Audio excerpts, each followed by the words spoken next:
सुरुवात अशी होती की राज्यात शेतकऱ्यांसाठी एक मोठी आनंदाची बातमी आली आहे. नुकताच पीएम किसान योजनेचा हप्ता लाखो शेतकऱ्यांच्या खात्यात जमा झाला आहे. आणि आता सर्वांची नजर लागली आहे नमो शेतकरी योजनेच्या पुढील हप्त्याकडे. सोशल मीडियावर मात्र अफवांचा पाऊस पडतोय. कोणी सांगतंय आज पैसे येतील, कोणी सांगतंय उद्या पैसे येतील, पण खरी माहिती कोणीच सांगत नाही आहे. आणि शेतकऱ्यांना याची पूर्ण स्पष्ट माहिती हवी आहे. मागील माहितीप्रमाणे पीएम किसान योजनेचा हप्ता जसा ठरलेल्या तारखेला आला, त्याचप्रमाणे नमो शेतकरी योजनेचा 8व्या हप्त्यातही सरकारने आता अधिकृत तारीख जाहीर केली आहे. ही नेमकी माहिती या व्हिडिओमार्फत आम्ही तुम्हाला देणार आहे. अधिकृत अपडेटनुसार नुकत्याच झालेल्या पत्रकार परिषदेत नमूद करण्यात आलं की पीएम किसानचा हप्ता मिळाला असल्यास आता नमो शेतकरी योजनेचे 2,000 रुपये कोणत्या दिवशी मिळणार याची माहिती सरकारने स्पष्ट केली आहे. काही शेतकरी अपात्र ठरणार आहेत, तर काहींना निश्चितपणे हप्ता मिळणार आहे. दोन्ही गोष्टींचा सविस्तर माहिती पुढे सांगितली आहे.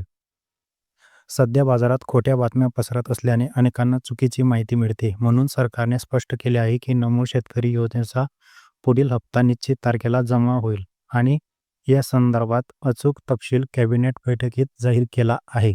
या योजनेचे 5 प्रकारच्या शेतकऱ्यांना हप्ता मिळणार नाही, असा मोठा खुलासा करण्यात आला आहे. यातील पहिली अट बँकाशी संबंधित आहे. काही बँकांच्या IFSC कोड नसल्यामुळे, काही बँकांना मोठ्या बँकात विलिनीकरण झाल्यामुळे आणि काही बँकांच्या सर्व समस्यामुळे फक्त ठराविक 10 बँकांमध्येच हप्ता पाठवायचा निर्णय घेतलेला आहे. बँकांची नावे पुढील स्वतंत्रपणे समजावून सांगितली आहेत. पण खरी धक्कादायक अट म्हणजे जमिनीची अट. ज्या शेतकऱ्यांच्या नावावर ठराविक मर्यादेपेक्षा जास्त जमीन असेल, त्यांना नमो शेतकरी योजनेचा हप्ता मिळणार नाही. कारण ही योजना गरजू आणि आर्थिकदृष्ट्या कमजोर शेतकऱ्यांसाठी राखून ठेवण्यात आली आहे. आधी कधीही न लावलेली अट आता लागू करण्यात आलेली आहे. आता या योजनेच्या कोणत्या बँकांना प्राधान्य दिले आहे ते पाहूया. मोठ्या खाजगी आणि राष्ट्रीयकृत बँकांमध्ये आधार कार्ड लिंक असलेल्या शेतकऱ्यांचा हप्ता मिळेल. नंतर काही सहकारी आणि जिल्हा मध्यवर्ती बँकांमध्येही हप्ता जमा होणार आहे.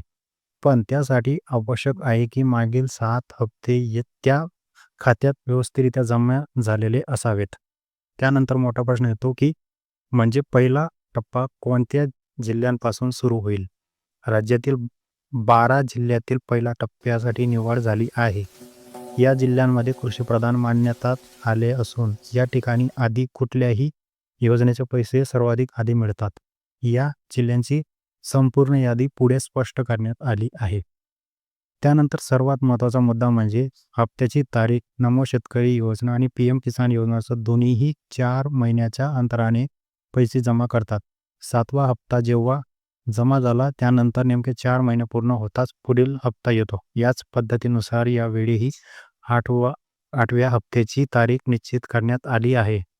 सरकारकडून सांगितले गेलेल्या माहितीनुसार या वेळेचा हप्ता डिसेंबर महिन्याच्या अखेरपर्यंत खात्यात जमा होण्याची शक्यता आहे. त्यामुळे आधार कार्ड खात्याशी लिंक केलेलं असणे अत्यंत महत्त्वाचे आहे. कागदपत्रे योग्य नसल्यास हप्ता मिळण्यास कोणतीही अडचण येणार नाही.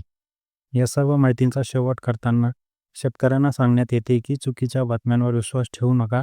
अधिकृत माहिती जाहीर झाल्यानंतरच खात्रीने हप्ता मिळेल. पुढील अपडेट मिळवण्यासाठी अशा प्रकारचे व्हिडिओ पाहत राहावेत आणि जोपर्यंत सरकारकडनं GR येत नाही तोपर्यंत अशा खोट्या माहितींवर विश्वास करू नका. आणि जर तुम्हाला रोज नमो शेतकरी योजनेच्या अपडेट पाहिजे असेल तर चॅनल सबस्क्राईब करा, बेल आयकॉन प्रेस करा, जेणेकरून तुम्हाला रोज अपडेट मिळत राहील. तर भेटू आपण नवीन व्हिडिओसोबत. तोपर्यंत धन्यवाद.